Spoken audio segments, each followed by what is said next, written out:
Yeah, I was a little late in getting the show intro started. If you were paying close attention, you might have noticed that the countdown clock got to zero, nothing happened. Yeah, that's because my wife decided to text me just as the countdown clock was going. So I had to take the wife's text, but we are ready to roll. It is another edition live, the Sports Rush. I am Brett Rump, and I'm glad you're joining me. Be sure to subscribe to the channel if you haven't done so already. It's simple, just click the button. I mean, you're not committing to anything other than the fact that you help a brother out. So just go ahead and click subscribe, become a follower of this show. We try to do it at least once every week on Sundays and try to recap everything happening in Northeast Indiana sports. We don't have it on the radio. This is where you find us, and I hope you did find us today. And to show you did find us, please subscribe. We have got a ton to talk about because Notre Dame got absolutely shafted by the College Football Playoff Committee. Absolutely snubbed. I mean, this was highway robbery. This was a shell game. Everything you can call it. Notre Dame just absolutely got burglarized here. I mean, this was awful. And as a retort, Notre Dame is not going to go to any bowl game. They said, poof, we're going to take our toys and go home. And so Notre Dame announced just a short while ago this afternoon that they will decline any invitation to any bowl game.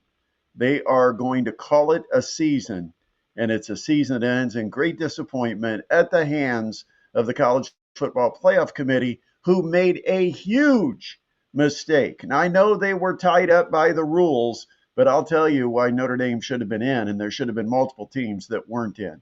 What is the idea of the College Football Playoff? What are you trying to accomplish? Are you trying to have a tournament that plays down to the best team in college football in December and January? Or do you want to know who was the best team in week one? Because to me, I'm looking to see through the course of the season who played the best overall football, and in December and January, who is the best team in America. That's the way the seasons are supposed to be. It's supposed to be that way. You're supposed to play your season, play your best football at the end of the season, and then take that momentum into the playoffs for a deep playoff run or tournament run or whatever you want to call it. Oh, man, I'll tell you, we will talk about it coming up here soon. Also, we've got to talk about the Indiana Hoosiers. Are you kidding me? The number one football team in the country. I can't even say it. My voice won't even allow me to say that Indiana is the number one football team in all of America. They are the number one team in the college football playoff. They are ranked number one overall. Unbelievable game last night. What a fun Saturday night. If you're an Indiana fan, I don't even think you have to be an Indiana fan. I mean, I'm not some big Indiana fan. I like to see teams from our state and our region do well. It's better for me and what I do. But I'll be honest, that was just a joy to watch this program that's been among the worst in the nation in college football for many, many years. And I know you can sit there and if you're an IU fan, you could argue they had a lot of 5-7 seasons. Yeah, they did. 3 of those wins were against nobodies, which basically means it was more like a 2-7 season. And you win 2 out of 9 games against good teams, against conference competition. That's not good enough. But Indiana gets it done against Ohio State. So many people thought the mighty Buckeyes couldn't get knocked off. Well, guess what? Indiana showed they deserve to get a seat at the adults' table. And so they are going to be the number 1 seed. They will get the bye. Ohio State, as expected, they stay in the top 4. So they also will still get the bye. I don't think either one of these teams deserve to be knocked out of the top 4, and I think Indiana still would have been in the top 4 even if they had lost that game, especially as competitive as it was. Regardless if Indiana won or lost that game last night, Indiana still would have been in a pretty good position in the college football playoffs. But they are the number 1 seed. That means they will get a bye and then play the weakest of the remaining teams. And right now, Alabama, Oklahoma would be the likely opponent for Indiana in well, I guess it's round 2, but it will be the Rose Bowl, and that's where Indiana is heading to Pasadena to play in the Rose Bowl. And man, that was fun. We'll talk more about that game and some of the observations we had from that. Also, Purdue, historic loss as the number 1 ranked team playing a non-conference game at home. They lost by the greatest margin in history to Iowa State, got absolutely blown out at Mackey Arena. What happened to the Boilermakers, and how concerned should Purdue be over that loss? Well, we'll talk about that a little bit as well. Once again, love to have your comments. Ryan is weighing in. Always love to hear from Ryan. He says head-to-head mattered, but agreed with Joey Galloway. It should have been decided already. Defense wins championships, baby. And Indiana's defense was outstanding. And the offense made the plays they needed to make. But the defense really was the story for Indiana. Everybody thought that the secondary would have trouble with those 2 great receivers, with Tate and with Smith. And Indiana, I kept saying, Indiana's got a better secondary than most people realize. And I think ultimately this comes down to the line of scrimmage where Indiana's got to get pressure. They've got to take away the run, and they've got to be able to protect their quarterback and run the football. Both of those things had to kind of happen. And I thought Indiana dominated the line of scrimmage throughout most of the night against the mighty Ohio State Buckeyes. Everybody thought they had the great defensive front and the great offensive line. Well, guess who was better last night? Indiana. Got Mr. Vegas weighing in. I agree about the Irish. No problem with a team getting in head-to-head.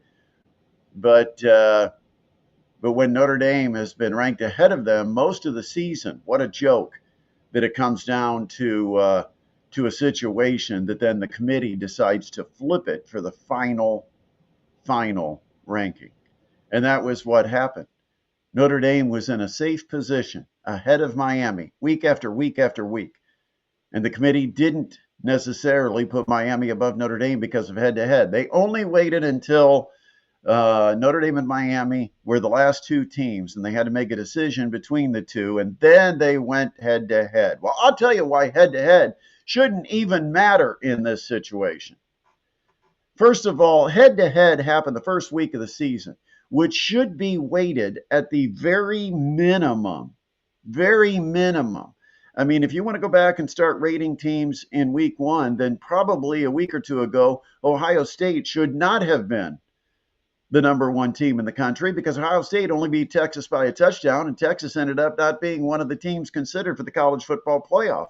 So, that that week one should have the smallest amount of weight or consideration given to it.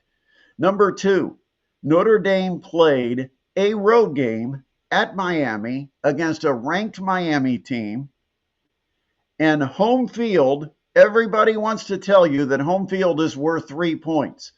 Well, if home field is worth 3 points and Notre Dame loses by 3 points at Miami, that game should be considered, in the eyes of the committee, as a tied football game. No benefit to Miami just because, as luck of the draw, they got that game at home. Home field, 3 points. Miami wins by 3. Okay, that comes out in the wash. We're not going to use head-to-head because, to me, that is a tie football game.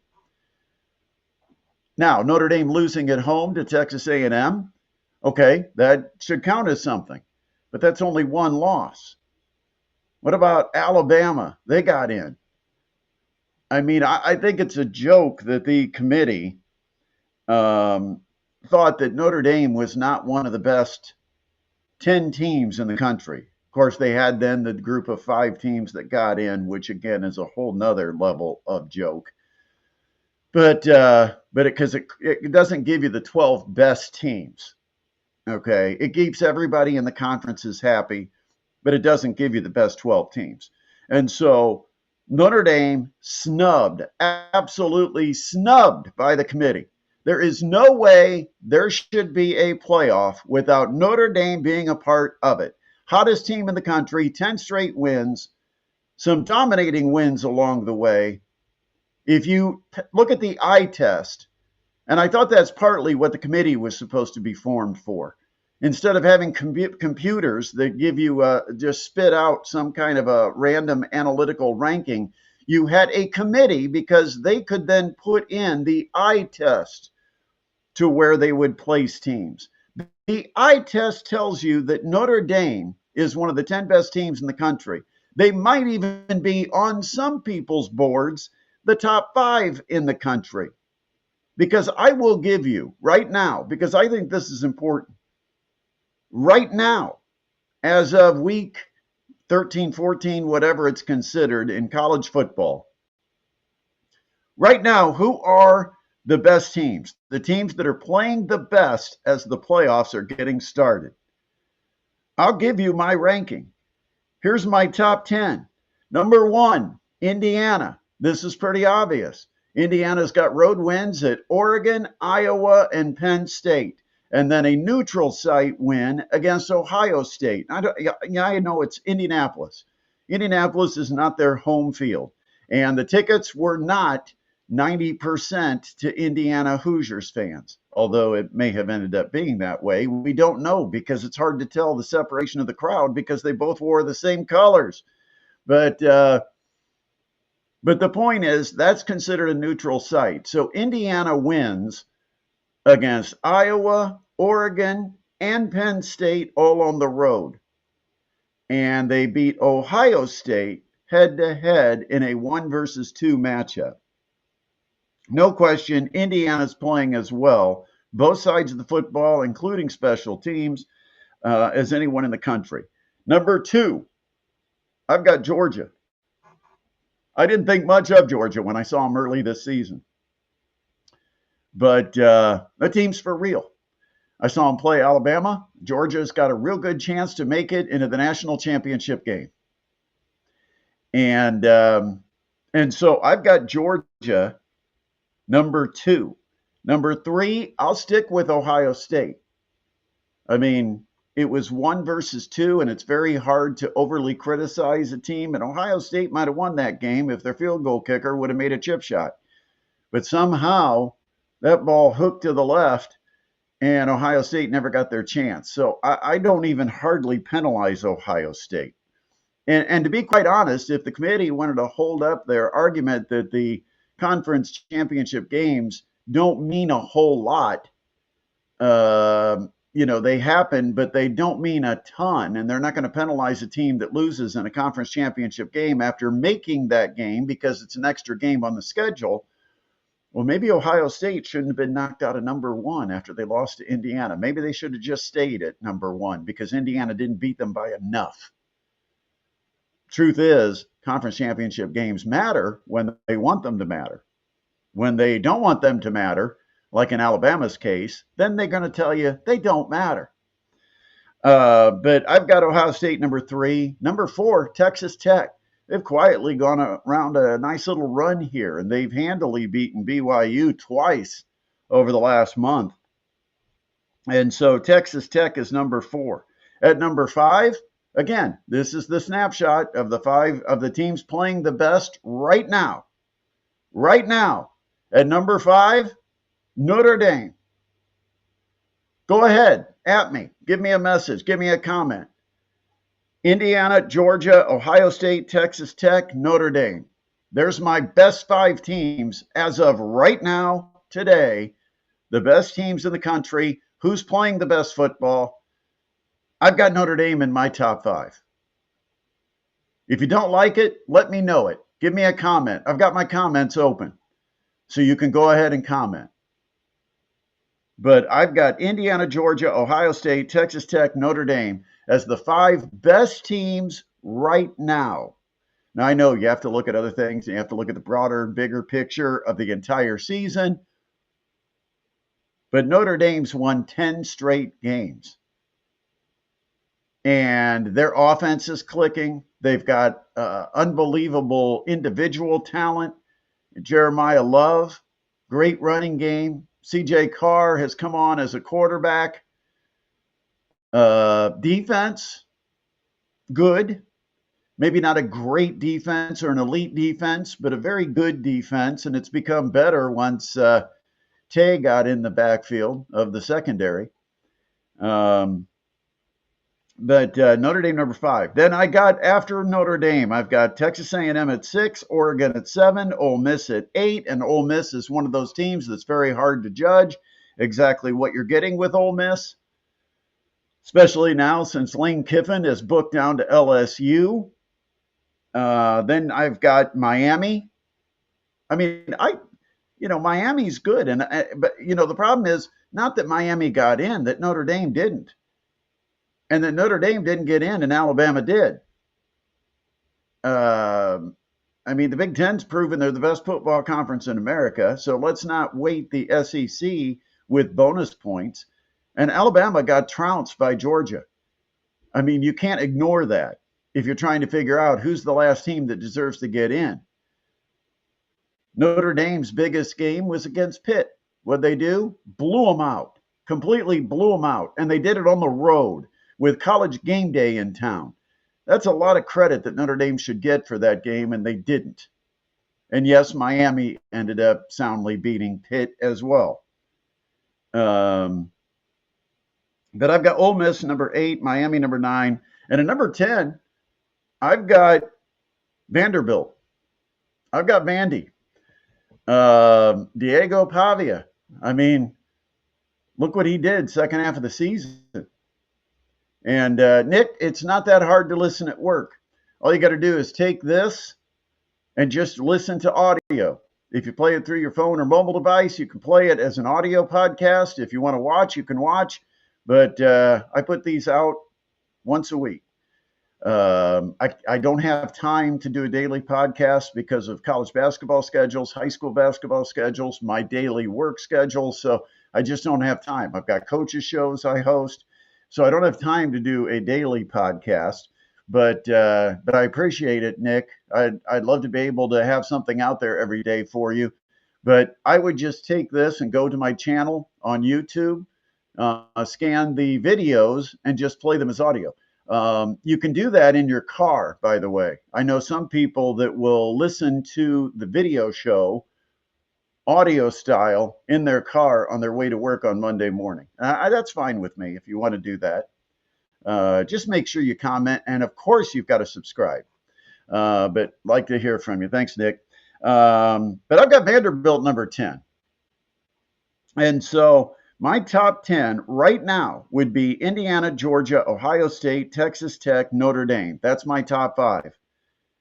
My next 5, Texas A&M, Oregon, Ole Miss, Miami, and Vanderbilt. That's my top 10. Alabama is not in that list. Alabama right now is not playing as one of the top 10 teams in the country, nor is Oklahoma. And both of those teams made it. And the one thing that's consistent with both of those teams, they're part of the SEC. Let's stop showing all this favoritism to the dang SEC. And, I mean, the conferences are taking over this college football playoff, and Notre Dame is being penalized in some way because they're not a full member of a conference. I get that. But you have two eyes. The committee has a brain that's between those two eyes. And if you connect the eyes with the brain, it should give you an output that says Notre Dame is one of the best teams in the country and deserves a spot in the college football playoffs. There is no way we should be talking about this right now. We should be talking about who Notre Dame's opponent is going to be and where they're going for their first round game, because chances are they would be on the road. But it's ridiculous that we're talking about Notre Dame not even being part of the college football playoffs, not even having an opportunity to earn a national title, when just a year ago, Notre Dame was the runner-up. And yes, I think maybe last year should matter. I think you should try to include somebody that's earned maybe that much respect and give them a spot. I just cannot believe that Notre Dame is being penalized. And the main reason everybody wants to point to is you got to go head to head. Not if that game took place the first week of the season. Not if that game was a road game for Notre Dame and they only lost by 3, which a 3-point difference is the home field advantage. That game should have been considered, according to the committee, a tie. And then at that point, you break the tie by deciding who's a better football team. And there is no doubt Notre Dame right now is a better football team than Miami. They should be in. Once again, subscribe to the channel. Always appreciate all of you that take time to join me on Sundays for our live edition of the Sports Rush. Would love to hear from you. Give us a comment. Go ahead and like and share and comment on this video. That certainly helps with our algorithm. Mr. Vegas, how does Texas Tech get sent to the Orange Bowl when Common Sense say they go to the Cotton Bowl? Ohio State to the Orange Bowl. I'll be honest, Mr. Vegas, I can't keep up with how they send everybody to what bowl game. I mean, this merging of the college football playoff and the bowl games, little confusing.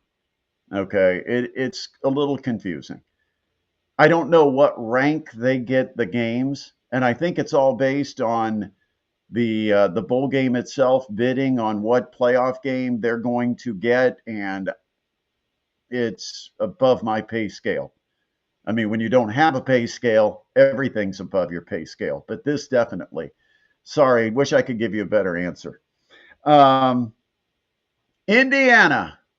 Hoosiers fans, man, they are in tears still because of what happened.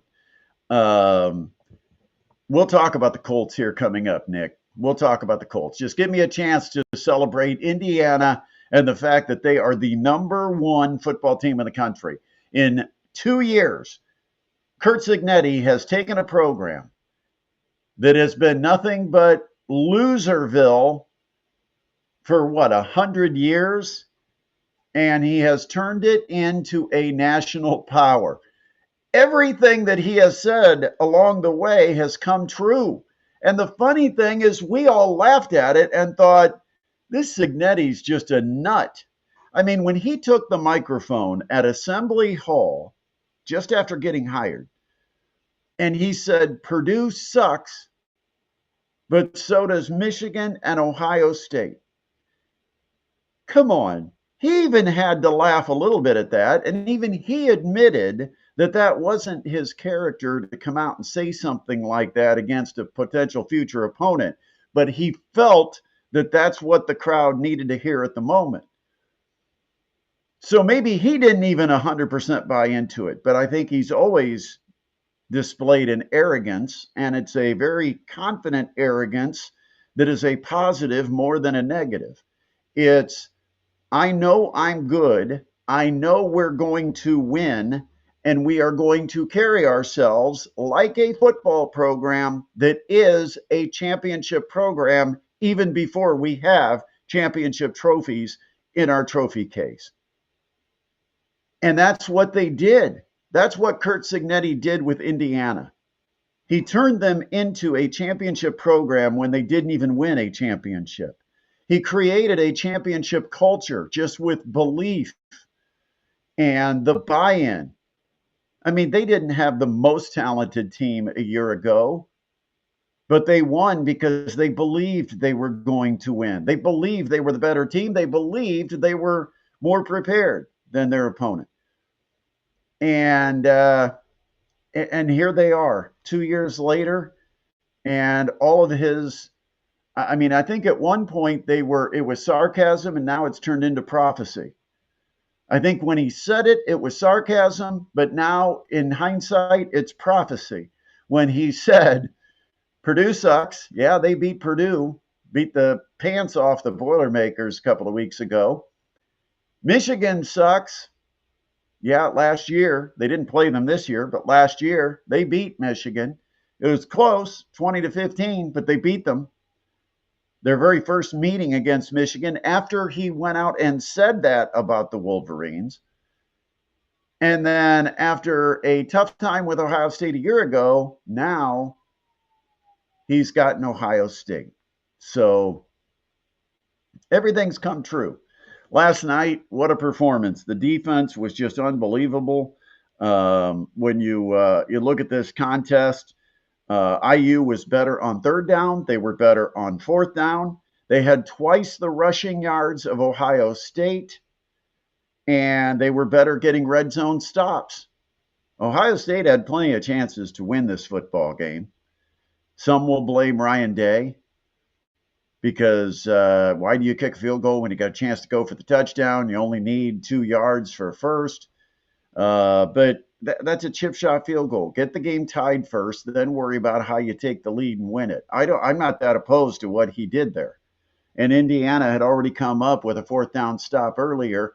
I don't think Ryan Day wanted to have another trip to the red zone and come away with nothing. So he was going to take the safe route and get the easy 3 points. The only problem is his kicker didn't make them easy.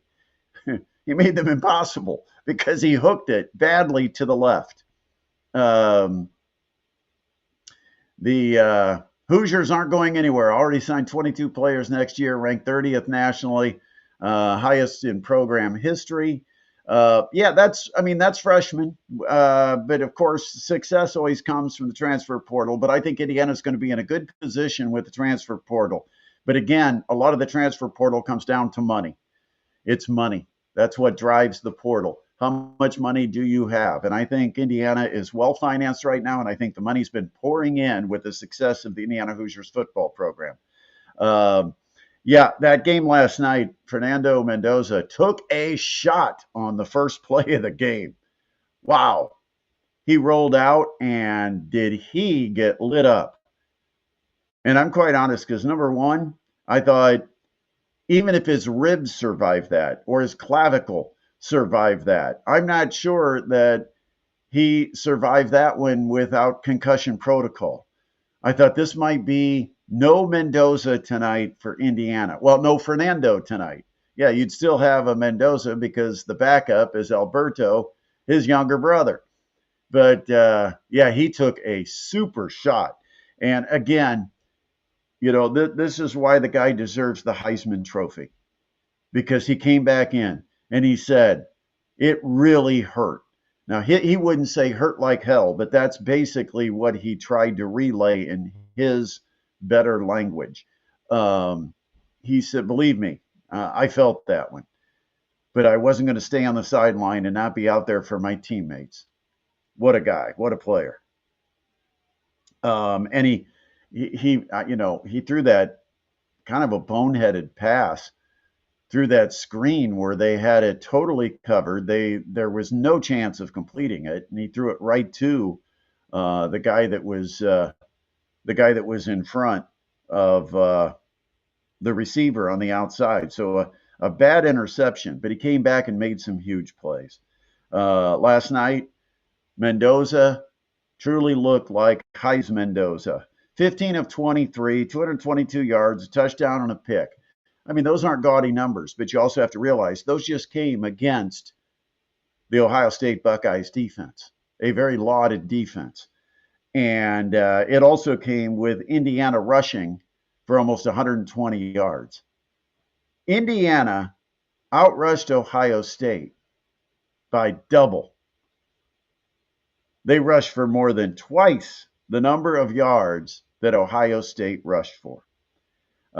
Big moments for Fernando Mendoza in deciding this Heisman. Here's where he should have locked it up. And I don't know that there's a lot of competition. I don't think it's a real deep list of Heisman candidates. I think Diego Pavia made a late run. Sayan may have been somebody that was in the running, but I was never buying into him. I thought, you've got a great offensive line that gives you protection. You got two of the best receivers in the game. How much credit do you give to the quarterback himself? But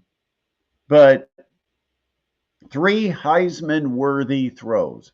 And he's already had a few of them this year. I mean, he's already had the signature throw of the entire college football season, which was that completion to Omar Cooper in the back of the end zone to win the Penn State game. That was the signature throw. But last night, with the national audience, and probably the largest national audience that they've ever had, Mendoza made 3 throws that were Heisman worthy. The first, a 51-yard pass down the middle on the deep post to Charlie Becker. Was that ball laid in absolutely perfectly? I mean, the right trajectory, the right apex, dropping it in stride, perfect pass, great reception, wonderful connection, and a play like that also softens up the front of the Ohio State defense because now they got to know you're not only willing to go over the top, but you can complete them over the top. That was a huge connection for Fernando Mendoza. Number 2, the touchdown pass to Elijah Surratt. Indiana fans that have been watching Indiana football for the last year or two, this is something that doesn't happen by accident, the back shoulder throw. Curtis Rourke did it last year, and Fernando Mendoza has been even better at it this year. Indiana loves the back shoulder throw. If they get the right coverage and they get the corner to turn his head away from the quarterback, that ball's going on the back shoulder of the receiver. Indiana executed it perfectly last night with Mendoza throwing it to the pylon to get the completion to Elijah Surratt.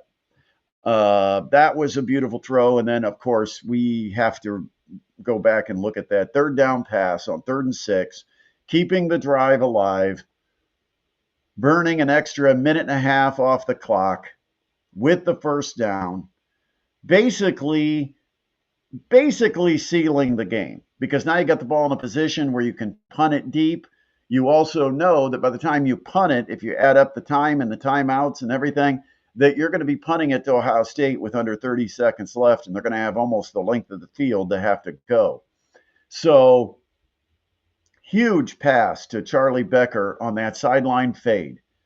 And it was thrown absolutely perfectly.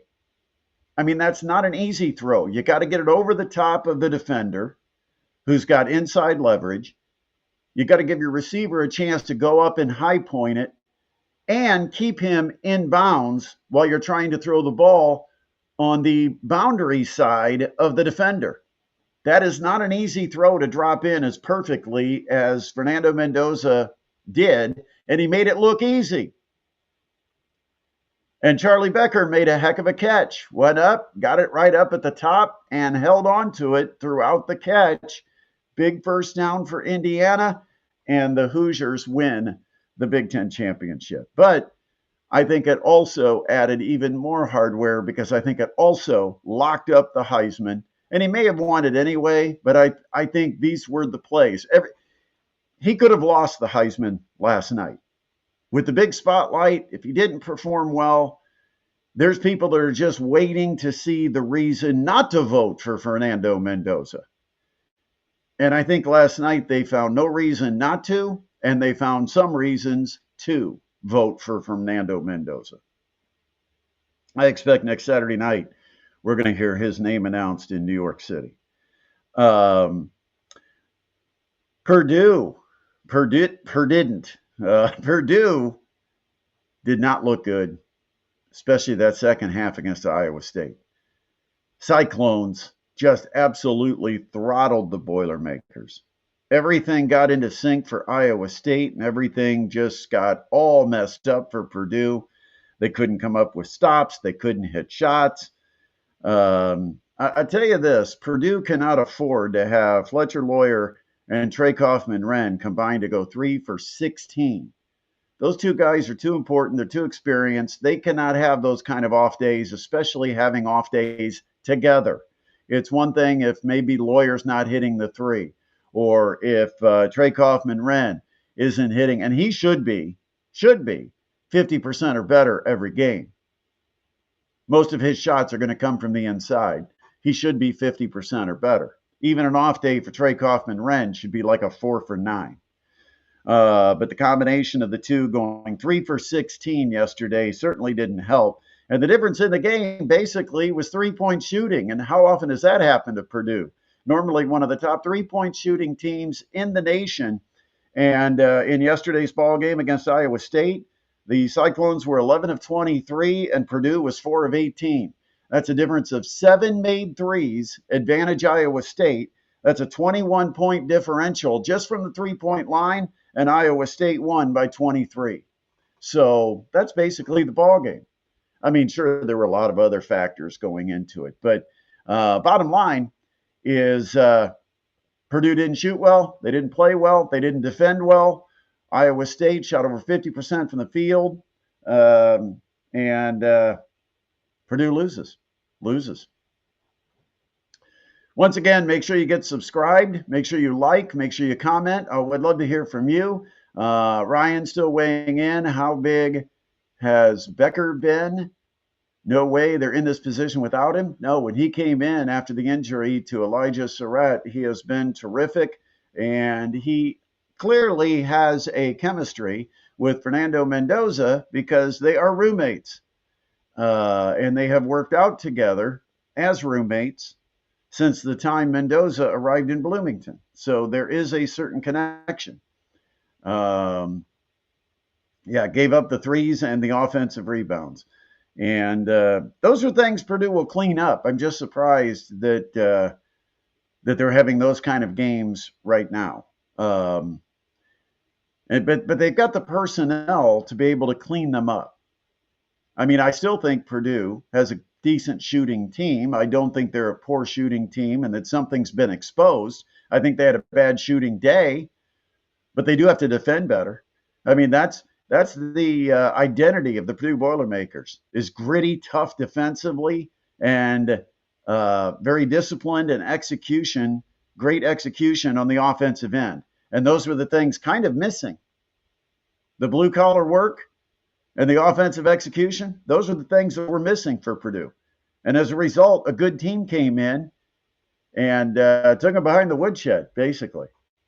All right, let's talk about some good news because it was a tough day. Indiana, the big stage with everybody all hyped up for Indiana-Louisville in the afternoon, Indiana-Ohio State at night, and the basketball team kind of let them down, ended up giving up the first 16 points of the game to Louisville. Well, that kind of takes the air out of the building, doesn't it? They fell behind 16-0 and ended up losing it. So we're not going to talk much about IU. We talked a lot about them last couple of shows. But we will talk about the Mastodons. And I'll tell you what, if you weren't at the Gate Center yesterday, you missed a heck of a basketball game. First of all, you've got the Mastodons who had a 14-game winning streak at Gate Center. They just do not lose games at the Gate Center. That crowd, the energy, the team practices there. They feel comfortable in that building. Other teams do not because the fans are right up on you. And that crazy dog, Chuck Surak, sitting right there in the front row, right at center court, not more than about 2 or 3 feet from the sideline. Oh, you talk about some intimidation. He's crazy. Actually, no, he sits with his legs crossed most of the game. But But the fans are right on you at the Gates Center. They are right on top of you. And it sounds like a much bigger crowd than 1,000 or 1,200 or 1,500, whatever they can pack in there. It sounds like a lot more people. And yesterday, when the Dons finally took the lead in the second half, it sounded like 10,000 people at the Coliseum. You wouldn't have been able to tell the difference. I mean, it was loud. There was a roar. You couldn't talk to the people next to you. What a great environment. Mastodons came into yesterday 14 straight on the Gates Center floor, and they took on a team that had won 6 straight overall, and 5 of those 6 against good mid-major competition. So this was going to be a challenge. And in the first half, it was too much of a challenge as Northern Kentucky came in and took a 44-29 halftime lead. 15-point deficit at the half at home with a 14-game winning streak at stake. Mastodons came out in the second half, and Coach Kaufman really didn't have a rah-rah halftime speech. He said, we basically talked about sticking with us and doing what we do. And he came out and just executed. We didn't execute very well in the first half. We came out and executed, played a little bit harder, had some shots that went in that didn't go in the first half, and boom. The Mastodons, I mean, I gotta give you some of the stats on this one. First of all, Dons were down at halftime 44-29. They were down 47-33 with 17 and a half minutes left. 14-point deficit, 17 and a half minutes left. And over the next 3 minutes and 13 seconds, they had 3 DeAndre Craig three-pointers and Ibrahim Kaba with a corner 3 from right in front of the student section and the band. And when that 3 dropped, the Mastodons were in the lead. It took them 3 minutes and 13 seconds to overcome a 14-point deficit and lead it by 2, eventually extending that lead to 8 after a 25-3 run over 7 minutes of the second half. That is executing. That the points per possession, insane during that run for the Mastodons. During the first 10 minutes of the second half, Mastodons forced 7 Northern Kentucky turnovers. But after being behind 44-29 at the half, the Dons then went on to shoot 49% from the field, 47% from 3. They held Northern Kentucky under 40 from the field, under 30 from 3-point. The Dons had a 20-point scoring run in the second half. Now, I talked to some of the people associated with Purdue Fort Wayne basketball after the game ended, and nobody could remember the last time that the Mastodons had a 20-point run and did it against Division I competition and did it against a conference opponent. 20 straight points scored in that second half, early in the second half, part of a 24-3 run to start the second half. And eventually then, if you take from the three minutes into the second half on, it was a 25-3 run. But yeah, CJ had not led the way. This guy should be announced within the next, tomorrow. They'll announce the players of the week. I don't remember if it's tomorrow or Tuesday. But whenever they announce the players of the week in the Horizon League, it would be almost as bad as Notre Dame if CJ Hadnot is not introduced as the player of the week in the Horizon League. Hadnot had 33 at Oakland. He has 25 to help lead the comeback and win against Northern Kentucky. 25 points, 4 assists, 4 steals. Hadnot is playing out of his mind. He's also the best defender and had the toughest defensive assignment. And the Dons actually did a really good job against Donovan O'Day, who'd been averaging almost 18 points per game, even more than that, over 20 points per game over like the last 4 or 5 games. And O'Day was held, I believe, to just 4 points. So Hadnot getting it done at both ends of the court. Great win for the Dons. Huge win, because it's a big difference between being 1-1 in league play versus being 0-2. If you're 0-2, you're right at the bottom, and you've got a long way to climb and a lot of teams you got to pass on the way to the top. If you're 1-1, you're probably right there in the mix of it. And so the Mastodons are now 1-1, a road loss, a home win. They probably opened up their Horizon League schedule against the two toughest teams in the Horizon League in Oakland and Northern Kentucky. Those two teams have been playing really well. Oakland went on to beat a very hot Toledo team on Saturday. So that kind of proved and solidified just how well Oakland is playing. And remember, Oakland only lost to Purdue by 10. And that's a team that is loaded with some really talented transfers. And the Dons were right in that game. I think it was a 6-point game with 40 some seconds left. But bottom line, Mastodons 1-1 now in the league, and congratulations to Maria Marquesano and the women. They start off league play 2-0, got a road win at IU Indy, and then came home and won today over Wright State. And so the women are 2-0. And if you want to see both teams play, you can do that. It's doubleheader Wednesday coming up at the, I believe it's at the Coliseum on Wednesday night. See, I should have my schedule in front of me. But Wednesday night, I know the women play, I think, at 5. The men play at 8. It's doubleheader basketball for the women. It's going to be a conference game against Milwaukee. For the men, a non-conference game against Eastern Michigan. And so you actually can get 2 games for the price of 1. So get your doubleheader tickets with Mastodons basketball. Come out, check out both programs. That's Wednesday night. Also Tuesday, we'll have the coaches show out at the Fairfield. If you haven't been, cool place. Come out and see us. Hang out with us. Get a drink, maybe play some golf. Check out the show, but we'll be broadcasting live starting at 6 o'clock at the Fairfield on Tuesday night. Once again, before we wrap it up, I want you to subscribe, want you to like, want you to share the channel.